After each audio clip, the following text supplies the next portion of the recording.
I do not fight against the scientists, but I think they should open their eyes and they should research on some of our findings.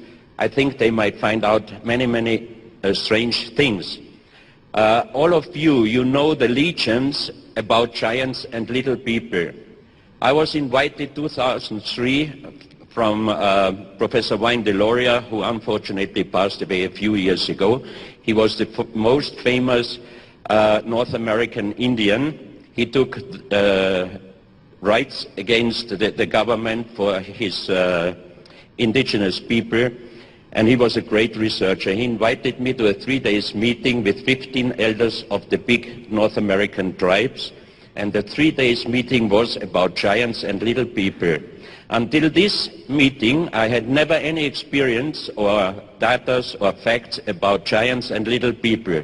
But after that meeting, it really started, and I was very much shocked about some of the findings. You see here,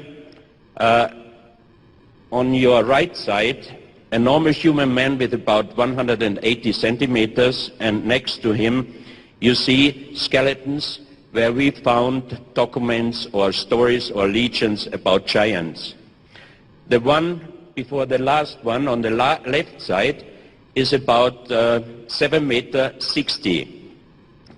I got the information that Father Carlos Crespi in the 1962 was called by people from Ecuador from a mountainside because a heavy storm brought down a part of a platform, and they found a lot of destroyed bones. And as they didn't know what kind of bones these are, they called Father Carlos Vaca, who was working in a hospital, and he recognized that these bones are from a human. But he also found out that this skeleton must have been the size of 7.6 meters.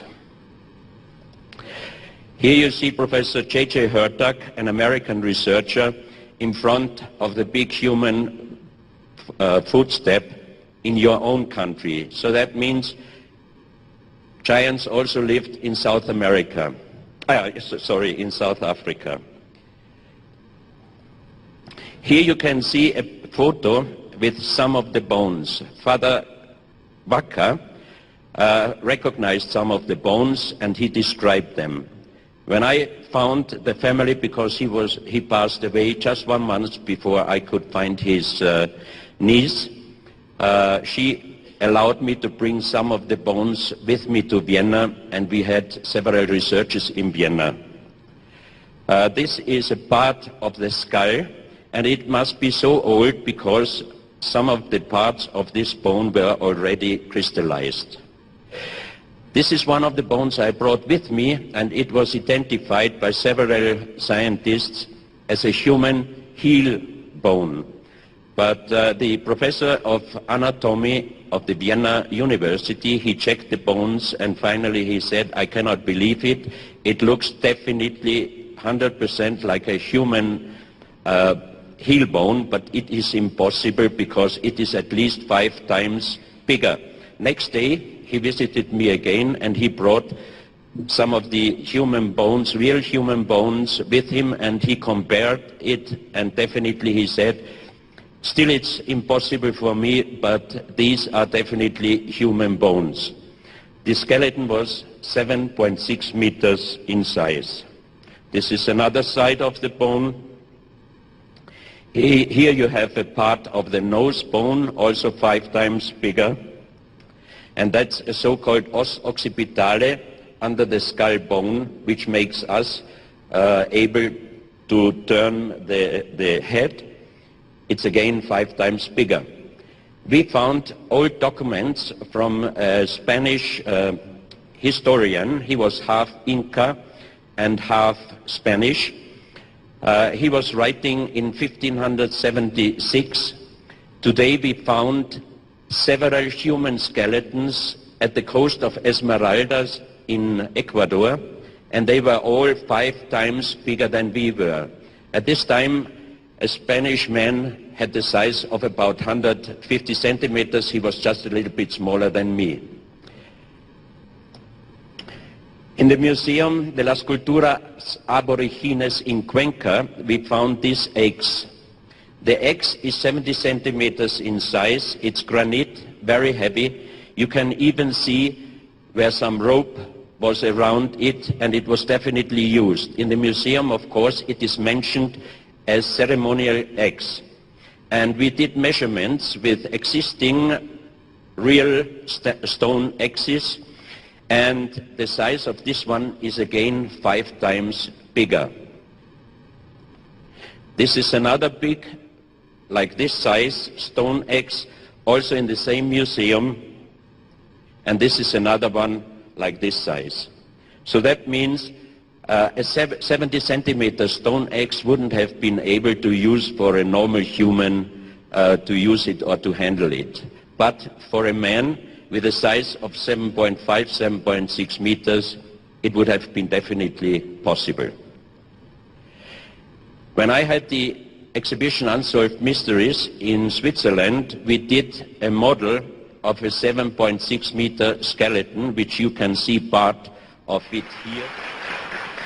Yesterday I was talking about giants, little people, human with elongated skulls, human and dinosaurs. Today I show you many so-called O parts like the out-of-place artifacts.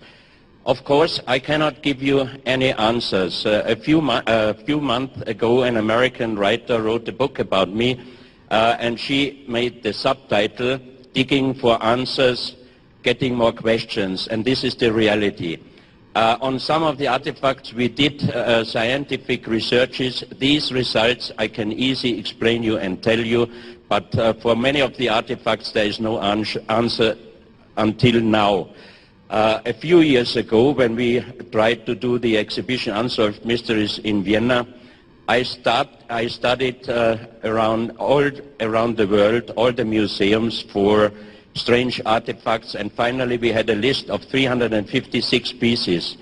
A friend of mine, a museum director, wrote a lending request to his colleagues, and out of these 356 requests, we received only one agreement, because museums, if they lend you some artifacts, they have to give you an explanation, and most of those pieces were also quite impossible to give an answer.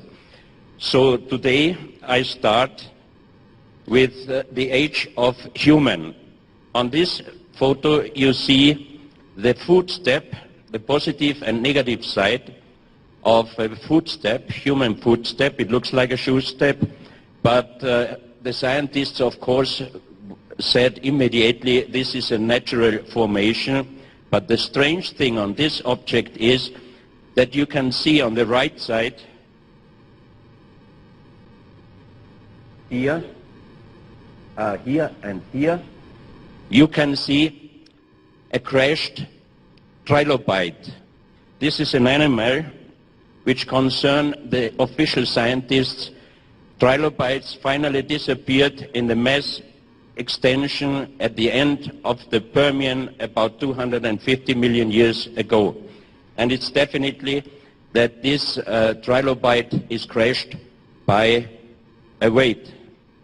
So that's quite impossible that human cannot be 250 million years ago lived already. Here you have a better view, so you can see the positive and the negative side and the crashed trilobite.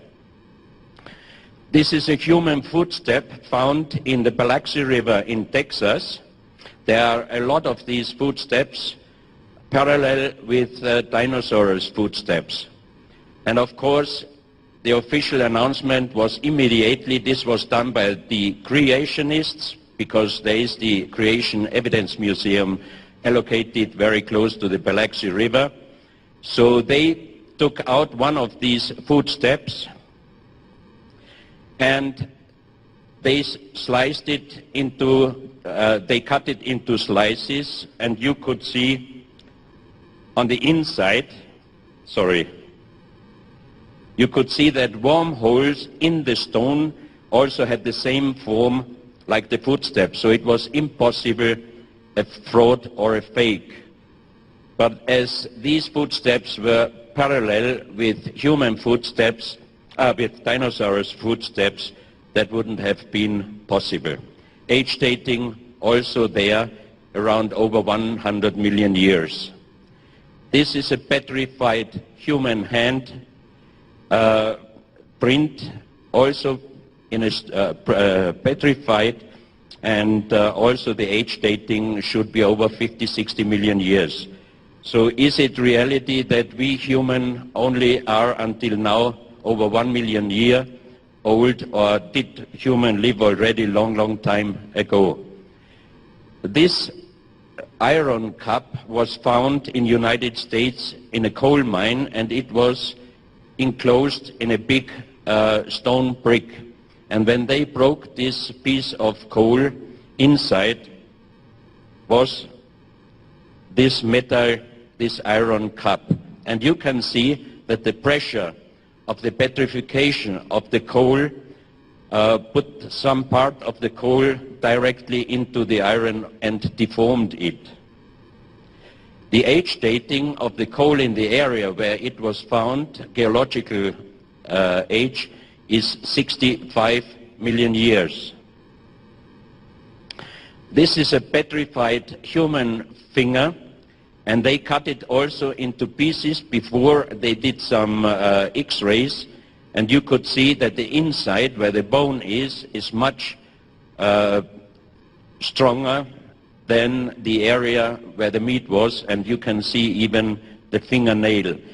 These pieces are presented in Glen Rose at the Creation Evidence Museum. Here you see a monastery in Colombia. The Santo Ecce Homo Monastery was built 1620. The area in Villa de Leyva, that's the place called Villa de Leyva, is full with fossils. The whole area you can find big fossils, small fossils, and the padres, the fathers, used some of the fossils for the construction and for the floor of the monastery. On this picture you see a great researcher from Colombia, Professor Jaime Gutierrez. On this picture you see a petrified pineapple. Here you see an avocado. Here it's a bigger photo. This is a